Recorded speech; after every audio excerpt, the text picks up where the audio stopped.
Assalamualaikum warahmatullahi wabarakatuh. Salam sejahtera dan salam Malaysia Madani. Alhamdulillah, syukur kehadrat Allah Subhanahu Wa Taala kerana sekali lagi kita diberi kesempatan untuk menyambut Hari Raya Aidilfitri setelah sebulan menjalani ibadah puasa. Bagi pihak pengurusan dan seluruh warga Perbadanan Kereta Api, saya ingin mengucapkan Selamat Hari Raya Aidilfitri, maaf zahir dan batin. Khusus kepada semua warga REC, rakan-rakan strategik, pemain-pemain industri serta seluruh warga umat Islam yang menyambutnya.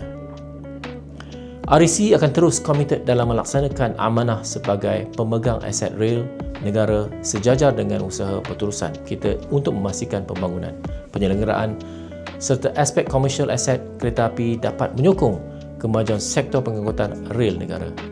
Sesungguhnya, setiap pencapaian ini tidak mungkin dapat direalisasikan tanpa sokongan padu daripada seluruh warga REC serta kerjasama erat bersama rakan-rakan strategik industri dan juga para pemegang taruh.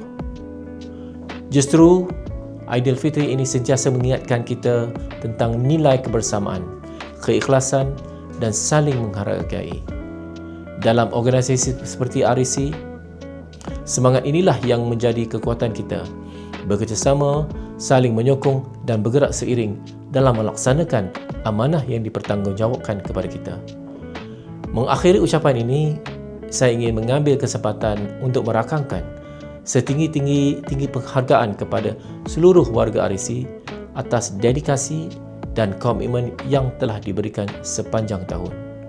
Kepada yang pulang ke kampung halaman untuk bersama keluarga tercinta, saya doakan semoga perjalanan anda selamat dan dipermudahkan. Semoga perayaan ini membawa kegembiraan, ketenangan dan keberkatan kepada kita semua. Selamat Hari Raya Aidilfitri, maaf zahir dan batin. Terima kasih.